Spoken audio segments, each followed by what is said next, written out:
La justice espagnole vient d'assommer la justice algérienne. Elle vient de lui donner une véritable leçon de droiture, d'éthique et de moralité. La justice espagnole, elle vient d'humilier la justice algérienne. Elle a décidé de rejeter l'extradition, la demande d'extradition demandée par la justice algérienne à l'encontre d'un sénateur, le fameux sénateur de la région de Ouargla, le sénateur FNN, Abdelkader Judai. Pour une raison simple, c'est que ses droits politiques, ses droits élémentaires n'ont pas été respectés, ils ont été bafoués. Il n'y a aucune garantie qu'il puisse bénéficier d'un procès équitable. La plus haute autorité judiciaire espagnole, qu'on appelle l'Audience nationale espagnole, a rejeté donc la demande d'extradition de l'ancien sénateur algérien Abdelkader Judai. L'affaire du sénateur Abdelkader Judai donc se termine par un camouflet terrible et humiliant pour la justice algérienne que personne ne considère comme crédible. L'ancien sénateur s'était réfugié en Espagne après avoir quitté l'Algérie de manière irrégulière plutôt. Il avait fui une condamnation arbitraire à la prison ferme pour des délits d'opinion. Le sénateur algérien qui était devenu Harraga était donc pourchassé sans relâche par le régime algérien, y compris à l'étranger. Bref, les droits les plus élémentaires, les droits fondamentaux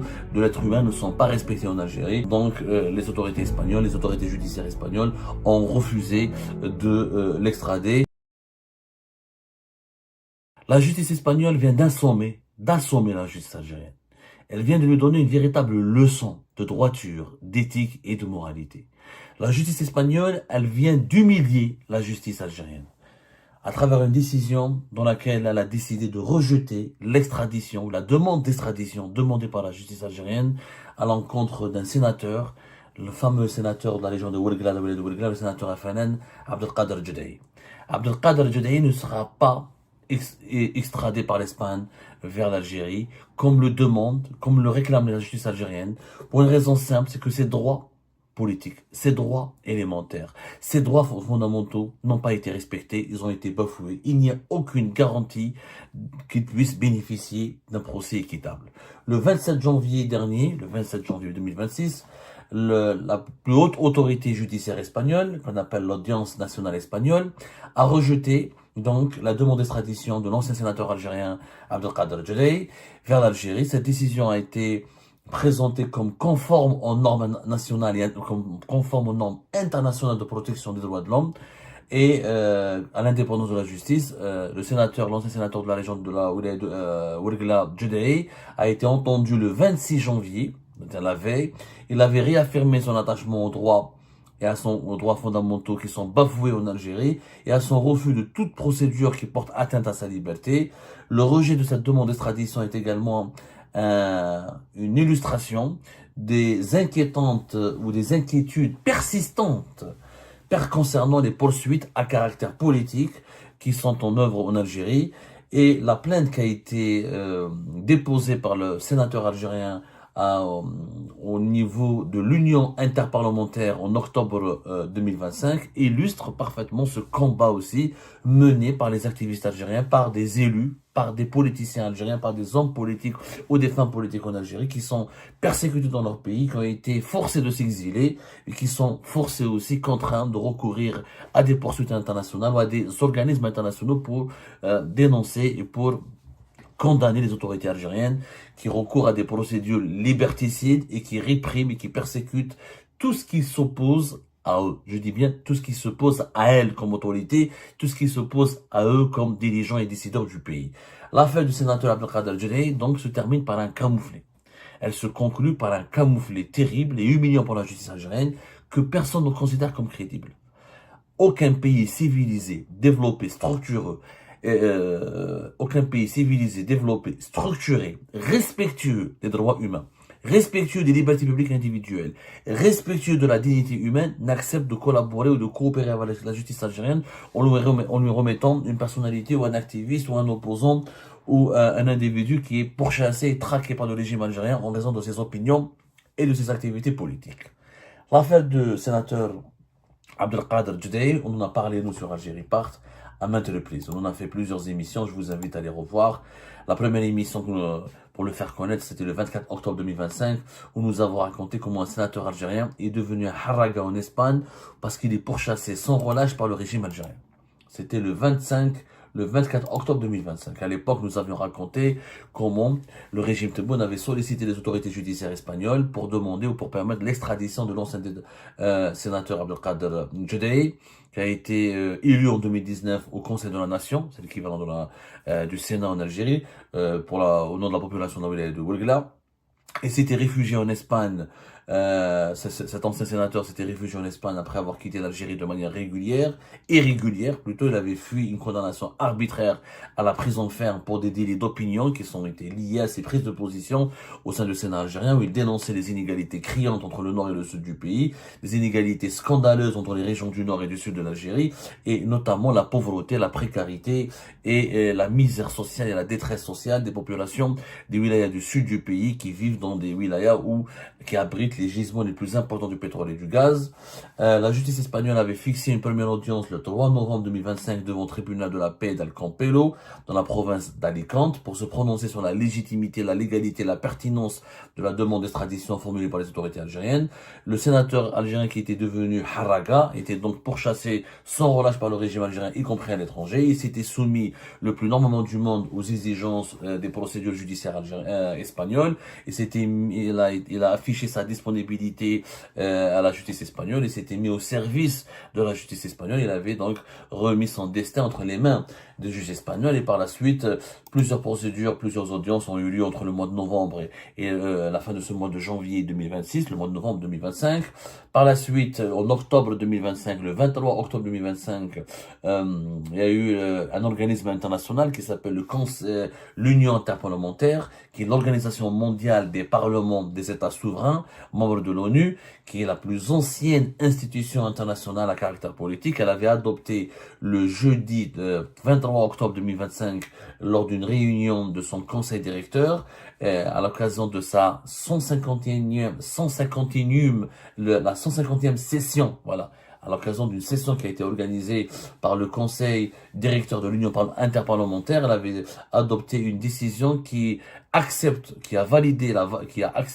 reconnu la validité de la plainte déposée par une ONG algérienne basée à Londres, à l'étranger, c'est l'ONG Shoah for Human Rights, qui s'est constitué comme le défenseur de l'ancien sénateur Abdelkader Djedei auprès du comité des droits de l'homme des parlementaires, qui est un organisme placé sous l'égide de l'Union interparlementaire. Ça s'est passé en Suisse, on en a déjà parlé sur Algérie Park, vous pouvez revoir notre émission, et on avait qualifié à l'époque cette décision d'unique et d'inédite, car elle constitue le premier dossier concernant la violation des droits d'un parlementaire algérien enregistré dans le fichier de l'Algérie auprès de l'Union interparlementaire internationale, ce qui a entraîné l'inscription de l'Algérie sur la liste jaune qui regroupe les cas suivis et surveillés par le comité des droits de l'homme des parlementaires dans le cadre de leurs efforts pour protéger les parlementaires victimes de persécutions dans le monde. L'Algérie avait été épinglée à l'époque, on en avait parlé, le comité des droits de l'homme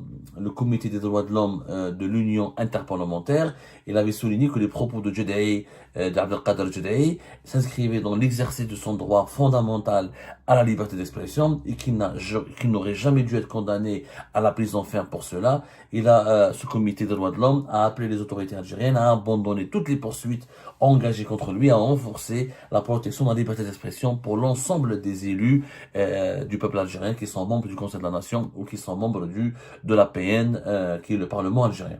Ça a été une première victoire pour cet ancien sénateur, je le rappelle, qui a été malmené, condamné à la prison ferme, qui a été obligé, au cours de l'année 2024, de fuir son pays. Et ça a été une tragédie personnelle pour lui et pour sa famille. Aujourd'hui, les autorités espagnoles viennent d'assommer, comme je l'ai dit au début de cette émission, officiellement la justice algérienne, en la discréditant. L'Espagne refuse d'extrader Abdelkader Djedei vers l'Algérie, en estimant que les droits humains ne sont pas respectés, le droit à un procès équitable n'est pas respecté, le droit à la protection de son intégrité physique, son intégrité morale n'est pas respecté. Bref, les droits les plus élémentaires, les droits fondamentaux de l'être humain ne sont pas respectés en Algérie. Donc les autorités espagnoles, les autorités judiciaires espagnoles ont refusé de l'extrader. Cette procédure s'est déroulée au niveau de la chambre pénale de la deuxième section de l'audience nationale espagnole, qui est l'équivalent de la Cour suprême un peu en Algérie. C'est l'autorité judiciaire suprême en Espagne qui siège à Madrid. Et donc la demande d'extradition de l'ancien sénateur algérien Abdelkader Jeddah a été tout simplement rejetée, jugée invalide et infondée. La décision a été prise le 27 janvier 2026, je le rappelle.